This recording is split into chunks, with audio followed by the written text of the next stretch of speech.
சூர்யா சென்றதும், பாப்பு கிட்ட இதெல்லாம் சொல்லிக்கிட்டு இருக்க வேண்டாம். முதல்ல இவர் போய் பேசட்டும். அப்புறம் அவங்க வீட்டுல என்ன சொல்றாங்க என பார்க்கலாம் என பத்மாவதியிடம் சொன்னவர் இளைய மகளை பார்த்தார். உனக்கும் சேர்த்துதான் சொல்கிறேன் என்றது அவரது பார்வை. அதனால் சூர்யா வந்ததை பற்றி ஏன் தம்பிக்கையிடம் மூச்சு விடப் போகிறாள் அங்கையர் கண்ணி? சூர்யா இறந்த அவசரத்துக்கு இந்நேரம் அந்த நெடுஞ்சாலையில் கார் சீறி பாய்ந்து கொண்டு சென்றிருக்க வேண்டும். ஆனால் அவன் நேரம் கட்ட வண்டியை விடவும் மெதுவாக அக்கார் சென்று கொண்டிருந்தது. அப்படிதான் நினைத்தான் சூர்யா. பின்ன அவன் அவசரம் புரியாமல் இவ்வளவு மெதுவாக சென்றால் இவனை என்ன செய்வது என அருகில் அமர்ந்து காரை செலுத்திக் கொண்டிருந்த அரவிந்தை பார்த்து முறைத்தான் சூர்யா. இதனால் வரையில் காத்திருந்தவனுக்கு இன்னும் 1 மணி நேரம் காத்திருக்க முடியாதா என்ன என்ற எண்ணம் அரவிந்துக்கு. அலர்மேல் மங்கையின் வீட்டுக்கு சென்று பேசப் போவதை பற்றி அரவிந்திடம் சொல்லிவிட்டே வந்திருந்தான் சூர்யா. அவன் கேட்டுக்கொண்டான் என்பதற்காக தான் அலர்மேல் மங்கையிடம் எந்த விஷயத்தையும் பகிர்ந்து கொள்ளவில்லை அரவிந்த். இவ்வளவு ஏன், அதிகம் பேசிக்கொள்ள கூட இல்லை. சூர்யாவே அவளிடம் பேசினால்தான் சரி வரும் என்ற எண்ணத்தில் அவ்வாறு தடை போட்டிருந்தான். அதனால் அவன் அழைப்புக்காக அரவிந்த் காத்திருப்பான் என்றும் தெரியும். அதோடு அவன் வாழ்வில் ஒவ்வொரு கட்டத்திலும் அவனுக்கு துணையாக நிற்கும் அரவிந்திடம் அனைத்து விஷயங்களையும் பகிர்ந்து கொள்வதே சரியென நினைத்துதான் அவனை அழைத்தான் சூர்யா. அலர்மேல் மங்கையின் பாட்டி வீட்டுக்கு செல்ல போவதாக சூர்யா சொல்ல, தனியாக 2 சக்கர வாகனத்தில் அந்நேரத்தில் செல்ல வேண்டாம் என தடுத்து தனது காரை எடுத்து கொண்டு வந்தான் அரவிந்த். இந்நேரத்துக்கு என் வண்டியில போயிருந்தா 3க்கே போய் டூயட் பாடி இருக்கலாம் என சூர்யா முணுமுணுக்க, அவ முதல்ல உன்னை பிடிச்சிருக்கு என சொன்னப்பவே சம்மதிச்சிருந்தா டூயட் என ஹனிமுனே போயிருக்கலாம் என்றான் அரவிந்த். டே என சூர்யாவால் பல்லை மட்டுமே கடிக்க முடிந்தது. உண்மை சுடுமே. ஆடி அசைந்து வந்து ஒரு சிறு குலுங்கல் கூட இல்லாமல் அலர்மேல் மங்கையின் பாட்டி வீட்டுக்கு முன்னால் காரை நிறுத்தினான் அரவிந்த். கட்ட வண்டியில பத்திரமா கூட்டிட்டு வந்ததுக்கு ரொம்ப நன்றி என்றவாறே சூர்யா இறங்க, தப்பு சூர்யா, உன் வண்டியை தான் கட்ட வண்டி என அலர் சொன்னாள். வாழ்க்கை வண்டியே என்றவாறே அரவிந்தும் இறங்கினான். அலர் என்ற வார்த்தையில் தேவைக்கு அதிகமாகவே அழுத்தம் கொடுத்து சொன்னான். என்னை பத்தி நிறைய புரணி பேசியிருக்கீங்க என தெரியுது என சூர்யா முறைக்க, அப்புறம் எப்படி எங்க நட்பு ஸ்ட்ராங் ஆகும் என சிரித்தான். உன்னை அப்புறம் வந்து கவனிச்சுக்கிறேன் என்றவாறே முன்னே நடக்க அரவிந்த் உள்ளே செல்லவெல்லாம் அவசரம் காட்டவில்லை. அங்கேயே காற்றாட நடக்க ஆரம்பித்தான். முதல்ல உனக்கு கவனிப்பு எப்படி இருக்குன்னு வந்து சொல்லு, அப்புறம் என்ன கவனிச்சுக்கலாம் என்ற அரவிந்த் அங்கேயே நின்று வீசிய ரம்மியமான காற்றை இழுத்து சுவாசித்தான். சூர்யா வீட்டின் படியேறி செல்கையில் வினோத் வெளிவாசலுக்கு வந்திருந்தான். கார் வந்து நின்ற சத்தத்தை கேட்டு யாரோ வருகிறார்கள் என்று அங்கே வந்தான். அங்கே சூர்யாவை பார்த்ததும் சற்றே திகைத்தவன், நீ ஏன் இங்க வந்தாய் என்பதை போல் பார்த்து வைத்தான். ஆனாலும் வாய் மட்டும், வாங்க என்ன விஷயம் என கேட்க, அலற பார்க்கணும் என்றான் சூர்யா. இவனை விடுவதா வேண்டாமா என வினோத் யோசித்து கொண்டிருக்க, சூர்யா யாருக்கோ அழைத்து, மாமா நான் அலர்கிட்ட பேசணும், வினோத் என்ன உள்ள விட யோசிக்கிறார் என்றான். மறுமுனையில் என்ன சொன்னாரோ. சூர்யா அவனது கைபேசியை வினோத்திடம் நீட்டினான். குழப்பத்துடன் அதை வினோத் வாங்க, குமார், அவர் நம்ம வீட்டு பாப்புவோட பேச வந்திருக்கார், அவரை உள்ள கூட்டிட்டு போ என மறுமுனையில் ஒலித்த அவனது தாய்மாமனின் குரலில் அனைத்தும் புரிந்து போனது. இவன் மனம் மாறி வந்திருக்கிறான். உடனே சரிங்க மாமா என்றவன் விலகி அவனுக்கு வழிவிட்டான். அலர்மேல் மங்கையின் வீட்டிலிருந்து சூர்யா கிளம்பிய சற்று நேரத்திலேயே வெங்கடேசனின் நண்பர் அவரை தேடி வந்திருந்தார். அவரின் மனைவி அவசர வேலையாக ஊருக்கு கிளம்பி விட்டதாக சொன்னவர் பொழுது போகவில்லை என நண்பரை பார்த்துவிட்டு போகலாம் என வந்திருந்தார். அவருக்கு விருந்தோம்பல் தடபுடலாக நடந்தேறியது. அவரை இரவு உணவை முடித்துவிட்டு செல்ல வேண்டும் என கட்டாயப்படுத்தி அவரை உண்ண வைத்தே அனுப்பினார் பத்மாவதி. அந்த இரவு வேளையில் எங்கே சூர்யா தன் மகளை பார்க்க செல்ல போகிறான், இனி நாளை காலையில் தான் செல்வான் என நினைத்த வெங்கடேசன் இரவு படுக்கப் போவதற்கு முன்னால் வினோத்குமாரிடம் பேசிவிட வேண்டும் என எண்ணினார். ஆனால் சூர்யாவின் வேகம் பார்த்து அவனின் முடிவில் உள்ள உறுதியை துல்லியமாக புரிந்து கொண்டார் வெங்கடேசன். சற்று மகிழ்ச்சியாகவும் இருந்தது. சூர்யாவை வீட்டினுள் வரவிட்ட வினோத், பாட்டி ஓய்வா அவங்க ரூம்ல இருக்காங்க, அங்க பின்னாடி இருக்கா என வழிகாட்டிவிட்டு ஒதுங்கி வெளியில் வந்தான். அவன் சூர்யாவுடன் பேசுகையில் அரவிந்தும் உடன் வந்திருக்கிறான் என தெரிந்து கொண்டான். அதனால் அவனுடன் உரையாடவென வெளியில் சென்றான்.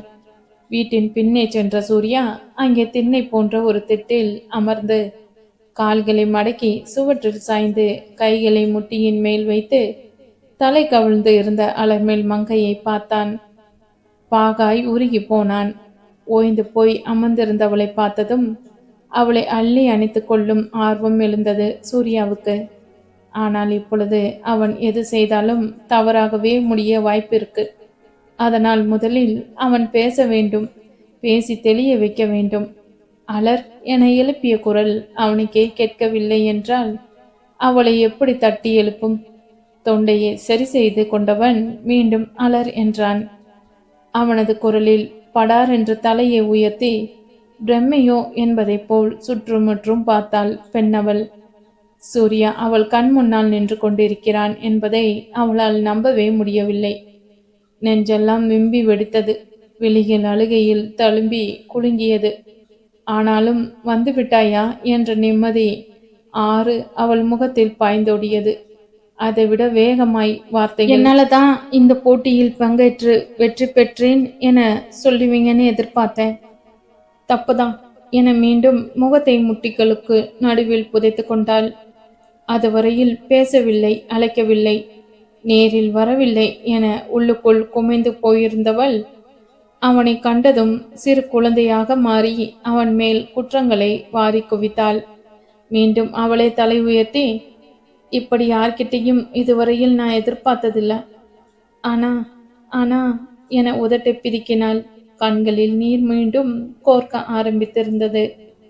கையில் இருந்த மிட்டாயை பறித்து கொண்ட சிறு குழந்தையை போல் என்ன பேசுவது என்று தெரியாமல் உதட்டை பிதுக்கி கொண்டிருக்கும் தன் அவளை பார்த்து குலைந்து போனான் சூர்யா.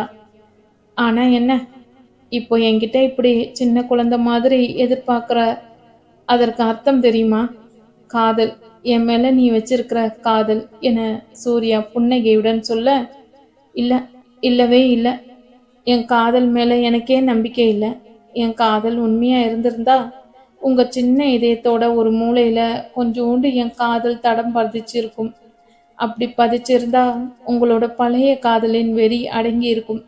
நீங்க அப்படி சொல்லி இருக்க மாட்டீங்க என்றால் பொலவென்று கண்ணீர் துளிகளை உதிர்த்தவாறே. அலர் என அவளை அதட்டல் குரலில் அழைத்தவன் அடுத்த நொடியே குரலில் மென்மையை தேக்கி, அந்த நேரத்தில் அவளை ஹட் பண்ணணும் என சொன்னது. அதுக்காக உன் நினைப்பு இல்லைன்னு சொல்லாத. எந்த எதிர்பார்ப்பும் இல்லாம எனக்காக என்னையே காதலிச்சவளை இப்படி வருத்தப்பட வச்சிட்டியடா மடையா என நான் என்னையே திட்டிக்காத நாளே இல்லை. கடந்த 2 மாசமா ஒவ்வொரு நிமிஷமும் நீ என்னை பார்த்துட்டு இருக்கிற என தோணும் போதெல்லாம் எனக்குள்ள புது ரத்தம் பாயும். அந்த உணர்வு மட்டும் தோணாம இருந்திருந்தா நான் கண்டிப்பா மீண்டு இருக்க மாட்டேன். நான் அப்படி சொன்னதுக்கு காரணம் சஹானா என்னோட எமோஷனல் கேம் விளையாடுறான்னு புரிஞ்சது என்றான். அவள் கண்டு கொண்டதை அவனும் கண்டு கொண்டானே. என இதழோர புன்னகை ஒன்று எட்டி பார்த்தது அவளிடத்தில். ஆமாண்டா, அவன் நினைக்கிற மாதிரி நான் பழைய சூர்யா இல்லைன்னு அவளுக்கு புரிய வைக்க நினைச்சேன். அதோட இன்னும் உன் வீட்லேயே இல்லை, என் வீட்லேயோ இதை பற்றி பேசலை. அப்படி இருக்கிறப்போ எப்படி காதலை வெளிப்படையாக சொல்ல முடியும் என விளக்கம் அளித்தான். உங்க பழைய காதலை பற்றி மட்டும் தண்டோர போட முடியும். அப்போ உங்களை பற்றி என் வீட்டில் எல்லோருக்கும் தெரியாதா? ஒரு ரகசியத்தை உருப்படியா வச்சுக்க தெரியாதா என முணுமுணுத்தாள். அது என பேச்சு வராமல் திணறினான். ஏதோ ஒரு வேகத்தில் அப்படி சொல்லிட்டான். பின்விளைவுகளை பற்றியெல்லாம் எங்கே யோசித்தான். அவன் பெற்றோர்களுக்கு தெரியும், அலர்மேல் மங்கைக்கும் தெரியும். இனி என்ன பிரச்சனை என்ற எண்ணத்தில் அப்படி பேசிவிட்டான். எங்க நிகழ்ச்சி நடந்தப்போ கிடைக்கும் இடைவெளியில் எல்லாம் எங்க கடந்த காலத்தை பத்தி பேசி என்கிட்ட நெருங்க ஆரம்பிச்சா சஹானா. கடந்த காலத்தை கடந்து நாளாச்சுன்னு சொல்லிட்டேன். அவள் விடுறதா இல்லை. அதான் சஹானாவுக்கு தெளிவுபடுத்த நினைச்சு அப்படி பேசினேன். ஆனா அப்போதான் வேறொன்னும் புரிஞ்சது. சஹானா ஏற்படுத்தின ரணத்தை மறந்தாதானே உன்கிட்ட முழுமையா வர முடியும். நான் அப்படி சொன்னது தப்புன்னு நீ நினைச்சா என்னை மன்னிச்சிடு என்றான் சூர்யா. ஷோ பாருன்னு ஃபோன் பண்ண தெரிஞ்சதில்ல, அதுக்கப்புறம் ஏன் ஃபோன் செய்யல என மூக்கை உறிஞ்சினாள் அலர்மேல் மங்கை. அது என்றவன் ஒரு நொடி தயங்கிவிட்டு சொல்ல ஆரம்பித்தான். அதை கேட்டு மிகவும் திகைத்து போனாள் அலர். ஃபைனல்ஸ் வர வரைக்கும் உன் கூட பேசக்கூடாது என்கிற வைராக்கியத்தோட இருந்தேன். வெற்றியோ தோல்வியோ முடிஞ்சதும் உன்னை வந்து நேரில் பார்க்கலாம் என இருந்தேன். அதனால தான் அரவிந்த கூட உன்கிட்ட என் சார்ந்த விஷயங்களை பேச வேணாம் என சொன்னேன். ஆனால் ஃபைனல்ஸ் முடிஞ்சதும் கொஞ்ச நேரத்தில் சகனா சூசைட் அட்டம் பண்ணிட்டா என்றான். அவனை அதிர்ந்த விழிகளோடு ஏறிட்ட அலர்மேல் மங்கை, ஹூ, அவங்களுக்கு ஒன்றும் இல்லையே என பதறினாள். ஸ்டூடியோவிலேயே சாப்பிட்டுட்டா, அதனால உடனே கவனிச்சு ஹாஸ்பிட்டல் கொண்டு போயிட்டோம். அதான் என்னால் அங்கிருந்து நகர முடியல, பேசவும் முடியல என்றான் சூர்யா. போட்டியில் தோத்து போனதால் இப்படி செஞ்சாங்களா என அலர்மேல் மங்கை பரிவுடன் கேட்க, அப்படின்னு முதல்ல நினைச்சோம். ஆனா காரணம் அது இல்லை. அவளுக்கு ஏற்கனவே மன அழுத்தம் இருந்திருக்கு. அதுக்கு 1 வருஷமா மருந்து எடுத்துக்கிட்டு இருந்திருக்கா என்றான். வாட், அவ்வளவு எனர்ஜெட்டிக்கா வீடியோ எல்லாம் போடுவாங்களே, அவங்களுக்கு மன அழுத்தமா என அலர்மேல் மங்கை அவனை நம்பாமல் பார்க்க, அதெல்லாம் ஒரு மாய உலகம் அவளுக்கு. நிஜமா நேசிச்ச மனிதர்களை விட்டு ஒதுங்கி இப்படி நிழல் உலக புகழுக்கும் அடிமையாயிட்டா. அவளோட வீடியோஸ்க்கு எவ்வளவு லைக்ஸ் கமெண்ட்ஸ் வருதுன்னு பார்த்து ரசிச்சிருக்கா. அது ஒரு விதமான மனநோய். என் நேரமும் இது போன்ற சமூக வலைத்தளங்களில் நேரம் கடத்தி நிஜமான மனிதர்களோட நெருக்கமே இல்லாம போயிடுச்சு அவளுக்கு. சொந்த பந்தம் நட்பு என ஒருத்தரோடும் நேரடியா பேசிக்கிறதில்ல. எல்லாமே வலைதளம் மூலம் மட்டுமே. நாளாக நாளாக அதுவே ஒரு மன அழுத்தமா மாறி இருக்கு. அதுக்கு அமெரிக்காவிலேயே டாக்டர் கிட்ட போயிருக்கா. அப்பதான் இந்த நிகழ்ச்சியை பத்தி கேள்விப்பட்டு இங்கே வந்திருக்கா. அவளுக்கு இருக்கிற புகழ்னால எப்படியும் அவளுக்கு தான் இந்த வெற்றி என வந்திருக்கா. ஆனா ஃபேன்ஸ் அவ எதிர்பார்த்த அளவுக்கு இல்லைன்னதும் மனசு ஒடிஞ்சு போயிருக்கா. அவளுக்கு இருக்கிற பிரச்சனையால் எல்லாமே பூதகரமா தெரிஞ்சிருக்கு. அதான் வச்சிருந்த மாத்திரைகளே சாப்பிட்டுட்டா.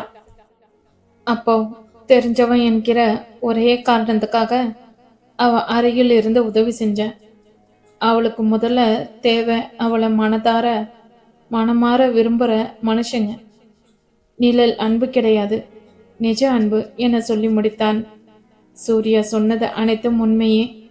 இன்றைய காலகட்டத்தில் அனைத்தும் ஒற்றை கைவிரல் தட்டலில் இருக்கிறது என்ற மாயையை ஏற்படுத்தி வைத்திருக்கின்றது இன்றைய தலைமுறையினர். கஷ்டமான காலகட்டத்தில் முன்பெல்லாம் அதை சக மனிதர்களிடம் பகிர்ந்து கொள்வோம். ஆனால் இன்று அதை சமூக வலைத்தளங்களில் பதிவேற்றம் செய்கிறோம்.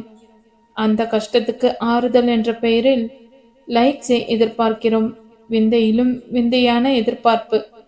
சற்று நேரம் இருவரிடத்திலும் அமைதி நிலவியது. சூர்யா அவளையே பார்த்திருக்க அவளோ தீவிர யோசனையில் ஆழ்ந்திருந்தாள். அலர் என அவள் சிந்தனையை கலைக்க நிதானமாக எழுந்தவள் அவனை நெருங்கி, சூர்யா, உங்க மனசுல முதல்ல இடம் பிடிச்சவங்க சஹானா முதல் காதல் இல்லையா? அப்போ அப்போ என்றவளின் குரல் உடைந்து ஒலித்தது. முயன்ற தன்னை கட்டுக்குள் கொண்டு வந்தவள், என் நெஞ்சை வெடிச்சிடு போல இருக்கு சூர்யா. ஆனாலும் இதை சொல்லியே ஆகணும். உங்களோட அருகாம அவங்களுக்கு இப்போ நிறைய தேவை என முடிக்க முடியாமல் தேம்பினாள். அவளை உடனே தன்னோடு இழுத்து அணைத்து முதுகை ஆதரவாக தடவியவன், ரொம்ப யோசிச்சு தியாகம் பண்றேன்னு என்ன மோசம் பண்ணிடாத. நீ எனக்கு வாழ்க்கை தரேன்னு சொன்னது என்ன ஆச்சு? உன் இதயத்தில் அமர்ந்ததுக்கு வாடகை கேட்டியே, அதை தரலாம் என வந்திருக்கேன் என்றவுடன் அவனை விட்டு விலகாமல் தலை உயர்த்தி பார்த்தாள். என்ன பார்க்குற? சஹானா என் வாழ்க்கையில் முடிஞ்சு போன பாகம். என்னால் அவன் மேல அன்பு செலுத்த முடியும். ஆனா நீ நினைக்கிற மாதிரி இல்லை. ஒரு சக மனுஷியா, அவ்வளவுதான். என்னை விட அவளுக்கு இப்ப ரொம்ப தேவை அவ அம்மா அப்பா அண்ணன் தான். பெற்றோர்கள், அண்ணன் என எல்லோரும் இருக்காங்க. ரொம்ப நல்லவங்க. அவங்கள பத்தி அவ என்கிட்ட சொன்னதுக்கு நான் பார்த்ததுக்கும் நிறைய வித்தியாசம். இப்பதான் மீட் பண்ண சந்தர்ப்பம் கிடைச்சது. அவங்க பார்த்துப்பாங்க என்றான். எல்லோரையும் ஒதுக்கி வைத்துவிட்டு புகழ் பெறுவதே லட்சியம் என அதன் பின்னால் ஓடும் ஒவ்வொருவரின் நிலையும் இப்படித்தான் வந்து முடிகிறது. உறவுகளின் மகத்துவத்தை புரிந்து கொள்ளாமல் முகமே அல்லாத உறவுகளில் அங்கீகாரத்துக்கு ஏன் அலைகிறோம்? அதுவும் உயிரென நினைத்த ஒருவனின் காதலை குத்தி கொன்று வாழ்க்கையில் முடமாக்கி. அப்பொழுது தெரியாமல் ஏதோ ஒரு யோசனையில் அவள் ஆழ்ந்திருக்க, இன்னும் என்னடா என அவள் தாடியை பிடித்து நிமிர்த்தினாள் சூர்யா.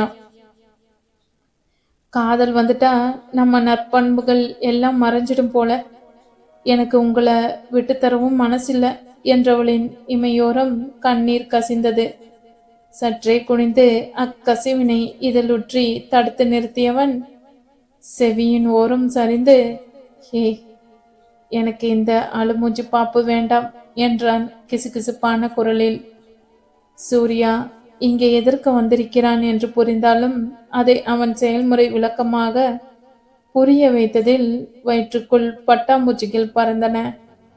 அப்படியென்றால் அவள் காதலை உணர்ந்து கொண்டானா என நெஞ்சமெல்லாம் தித்திப்பை சுவைத்து இன்பத்தில் திளைத்தது. எல்லாம் சில நொடிகள்தான். சுற்றுப்புறம் உணர்ந்து அலர்மல் மங்கை விலக முயற்சிக்க அவளை விடாமல் இன்னும் தன்னோடு இறுக்கி பிடித்து கொண்டாள் சூர்யா. அதற்கு மேல் திமிராமல் அவனுள் புதையுண்டு போகும் அளவுக்கு ஒன்றியவள், சூர்யா, உங்களுக்கு என்ன பிடிச்சிருக்கா? உங்க வீட்டுல சம்மதிப்பாங்களா? எப்போ கல்யாணம் பண்ணிக்கலாம் என இன்னுமே நம்ப முடியாமல் கேட்டாள். என்ன பாப்பு இது, சின்ன புள்ளத்தனமா இருக்கு. சும்மா ஒரு கிஸ் கொடுத்த உடனே கல்யாணமா என அவளை சீண்டினான் சூர்யா. பட்டென்று அவன் மார்பு மீது இரு கைகளையும் வைத்து அவனை ஒரே தள்ளாங்க தள்ளியவள், ஏதோ உங்க வீட்டு தோட்டத்துல மலர்ந்த ரோஜா மலர்னு நினைச்சியா? பார்த்ததும் டக்குன்னு வந்து பட்டுன்னு கிஸ் பண்ண. அலர் அலர்மேல் மங்கை என்றாள். பாண்ட் ஜேம்ஸ் பாண்ட் மாடுலேஷன் மாதிரியே இருக்கே என அதற்கு அவளை வாரிவிட அவன் முதுகில் அவள் கைகள் பதிந்த வேகத்திலும் அழுத்தத்திலும், ஐயோ விடுடி, அடிச்சே கொள்ளாத, அப்புறம் உன் லைஃப் தான் வீணாகிடும். சீக்கிரம் கல்யாணம் பண்ணிக்கலாம் என அலறினான் சூர்யா. அவனை அடிப்பதை விட்டுவிட்டு இடுப்பில் கை வைத்து அவனை முறைத்தவாறே அலர் மேல் நிற்க, அடிச்சே ப்ரொப்போஸ் பண்ண வச்ச ஆளு நீயாதான் இருப்ப என்றான். பின்ன நான் எந்த காரியத்திலும் முன் வச்ச கால பின் வச்சதில்லை. அடிச்சாவது வழிக்கு கொண்டு வந்துடுவோம் இல்ல என இல்லாத காலரை தூக்கி விட்டு கொண்டாள். அடப்பாவி, நீ ஒரு அடாவடின்னு தெரியும். ஆனா நீ அட பாவியா இருக்க. ஆனாலும் எனக்கு இந்த அலர் தான் பிடிச்சிருக்கு. சி இஸ் ஃபேக் என்றான் உல்லாசமாக. அது சரி, என் அப்பா இதுக்கெல்லாம் ஒத்துக்க மாட்டார் என கைகளை கட்டிக்கொண்டு திரும்பி நின்று கொண்டாள் அலர்மேல் மங்கை. எல்லாம் மாமாவோட பர்மிஷனோட தான் வந்தேன் என சூர்யா சொல்ல, என்ன படைக்கென்று திரும்பி விழி விரித்தாள். இங்க வரதுக்கு முன்னாடி உங்க வீட்டுக்கு போயிட்டு வந்தேன். என்ன இங்க நாளைக்கு வருவேன்னு நினைச்சார் போல உன் அப்பா என்றான். அப்பொழுதுதான் அவளுக்கு அதுவும் உரைத்தது. இல்லை என்றால் இவள் இங்கே இருப்பது இவனுக்கு எப்படி தெரிந்திருக்கும்? ஆரம்பத்தில் வினோத் சொல்லியிருப்பானோ என்று எண்ணினான். ஆனால் அவள் வார்த்தையை மீறி அப்படியெல்லாம் செய்பவன் அல்ல வினோத் என உடனே தன்னை குட்டிக் கொண்டான். குப்பென்று நெஞ்சில் மலர்ந்த சந்தோஷத்தில் நிஜமாவா என்றாள். ஆனால் அடுத்த நொடியே, அப்போ உங்க வீட்டுல ஒத்துப்பாங்களா என மலர்ந்திருந்தவளின் குரலில் கலக்கம். அது உன் கையில தான் இருக்கு பாப்பு என நடுக்கத்துடன் இருந்தவனை புரியாமல் பார்க்க, எங்க அம்மாவுக்கு பாட்டுனா ரொம்ப பிடிக்கும். அதுவும் நல்லா பாடுறவங்கள இன்னும் பிடிக்கும். ஆனா நீ பாடுனா உன்னாலே கேட்க முடியாதே என்றான். அவன் முகம் தீவிரமாக இருந்தாலும் அவனின் குரலில் கிண்டல் கலந்திருப்பதை கண்டு கொண்டவள், டே என மீண்டும் அவனை மார்பில் ஓங்கி குத்த ஆரம்பித்தாள்.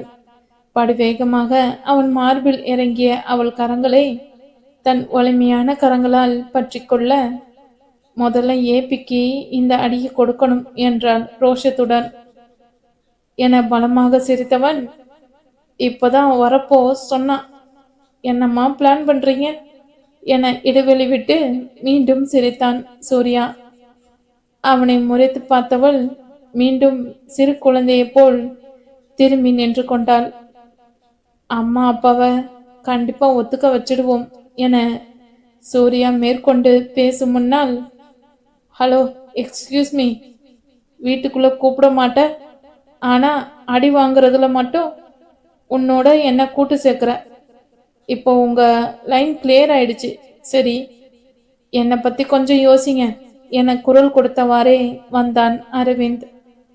அவர்கள் திரும்பி பார்க்க அரவிந்தும் வினோத்தும் முகத்தில் மலர்ச்சி பொங்க நின்று இருந்தனர். அப்படியென்றால் வினோத்திற்கு தன்னை பிடித்திருக்கிறதா என வியந்தான் சூர்யா. ஆனாலும் எதுவும் கேட்டுக்கொள்ளவில்லை. ஏபி என அலர்மேல் மங்கை ஆச்சரியத்துடன் துள்ளி குதிக்க, சாரிடா, உன்னை மறந்தே போயிட்ட என்றான் சூர்யா. இப்பவே இப்படி, இனி கல்யாணம் ஆயிட்டா என் நிலைமை கொஞ்சம் கஷ்டம்தான் என புலம்பிய அரவிந்த்,